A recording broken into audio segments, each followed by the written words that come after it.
Highness, all of you here, everyone looks very serene right now. And moved by what we just heard from the great navigator, Nainoa. You know how to sweep a girl off her flippers.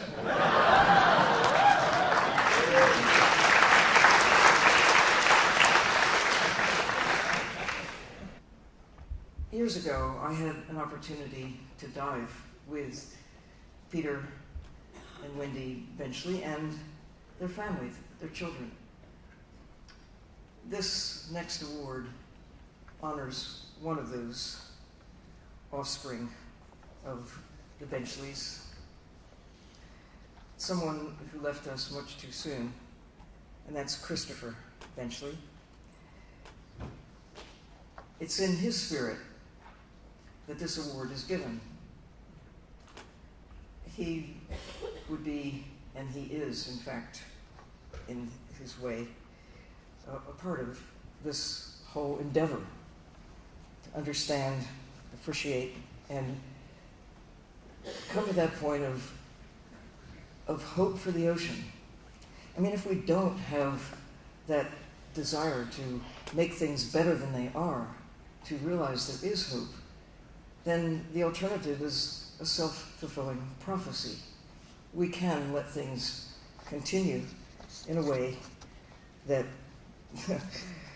that is hopeless, but we cannot let that happen. I don't know what you were doing when you were 8 years old. Think about it. Well, Madison, Stewart, otherwise known as Pip, well,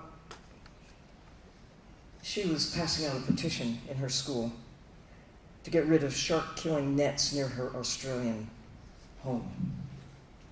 And that was just sort of the beginning of what has led to an initiative that has inspired people around the world. It isn't just her passion for those big creatures in gray suits that swim in the ocean that we refer to as sharks. It's her passion for making a difference. By the age of 12, she began diving with sharks and has really become intimately acquainted with some of the largest toothy creatures on the planet, tiger sharks, among others. Reasons for hope. Think about it. Jane Goodall, in her book about that topic, sort of sums it up in 4 categories. The human mind that has made it possible for us to see what no other creatures on the planet, however intelligent they may be, what we can see. Coupled with that is the human spirit. Think about that. Why would individuals take off across the Pacific in a fragile craft to carry a message of hope to the world? But it's that spirit that transcends knowledge. It even transcends wisdom. It's the something that makes us go beyond. The third thing that is cause for inspiring hope is nature is resilient. Thank goodness for that. Just in the recorded history of humans, we know the impact that we have had on the world, deriving our prosperity by consuming nature. And fortunately, nature has been resilient over the years. All right, so it's the human mind. It's the human spirit. It's the resilience of nature. But the 4th reason is clearly embodied by Christopher Benchley, and it's clearly embodied by Pip Stewart. A film has been made about Pip and her love affair with sharks, which seems in some measure to be returned because, I mean, she's here. Could have been otherwise. But she sort of demonstrates clearly that we're not on their menu. Sharks are certainly on ours. A relatively new phenomenon. Going back to 1980, it was thought that in this country, there were so many sharks that we had to figure out how to do a better job of marketing them. They were regarded in that category, the curious category that we dreamed up called the underutilized species. And 1980, some of you might recall, was designated in this country as one of those years of something. It was the year of the ocean, 1980. We celebrated it with a lot of occasions, including how do we figure out how to do a better job of marketing sharks to where there were people who actually ate them and loved the fins. That would be Asia.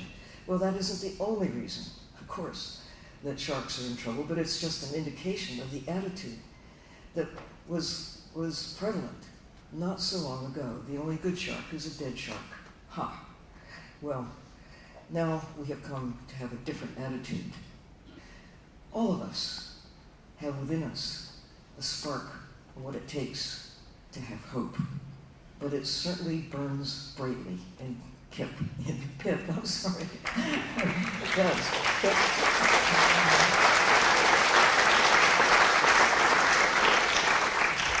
Pip the Shark Girl, would you please come up here and accept your award? We really honor you.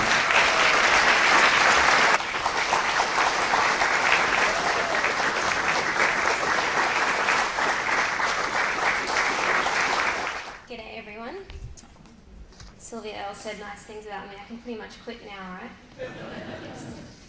right? First of all, don't worry, buddy, I'm intimidated too, so I got your back. It's insane to be here around so many amazing, inspiring people. You know, I'm 21 years old, I never even finished school. I still put foil in the microwave. And I'm like, what am I doing here? You know? It's insane. But it's really cool that I'm here because I feel like I have a kind of out there, weird approach to conservation. But then I think about it, and so did Peter Benchley. You know, made Jaws, my favourite movie, I know all the words, and then turned around and started fighting for sharks. So, you know, I've made mistakes too, and in the face of all that, I'm doing my own thing for sharks. So he's inspiring, and I want to thank everyone for organising to bring me here, and Wendy and Sylvia and all you inspirational people as well for having me here tonight and giving me this award. It's wonderful for me. I had a plan when I was a kid. I was going to grow up, finish school, and become a marine biologist and save the world. You know, it's a typical plan. And that plan didn't work out. And if it did, I probably wouldn't be here today. When I was 14 years old, I got my first underwater video camera thanks to my dad, and I went back to the Great Barrier Reef that I started diving when I was about 11 years old. I went to film my favourite animal, sharks. And I noticed when I got there that I was seeing less and less of them. And then just a year after that, I was going back to the same reefs and there were no sharks there at all. It is a strange and powerful thing to be hit at such a young age with the realization of everything that you love. And sharks are my family. They are my everything. They were what I was raised to believe in. My dad and I and the sharks, that was my family. And to go back and to realize that if I wanted a future with them, I'd have to fight for it. And even the Great Barrier Reef Marine Park and World Heritage Area wasn't safe from my race. And people of Australia hate sharks and they want to see sharks dead, or most of them anyway. So I had 2 wars to fight.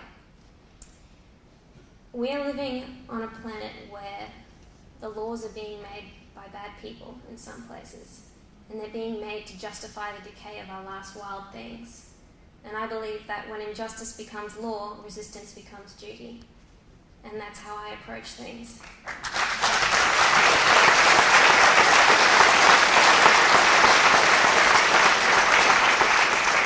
So, as crazy as it sounds, I want my generation to grow up to be criminals in the face of these laws. The Australian shark cull, shark nets, legal shark fisheries in the Great Barrier Reef, unjust. And anything that we can do to stop that, just. So I found my way of fighting for sharks through the power of film.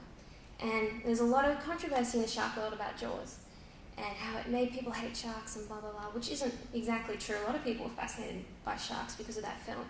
To me, the only thing I take away from Jaws is the power of film. Think about it. If a plastic shark in a film did that much damage, imagine what a good film could do. So, Just so you know, none of the sharks in my film are plastic. I actually don't. So to me, it's nothing but inspirational, and I love it. And I guess that's it. Thank you very much for having me here. I'm honoured to accept this award.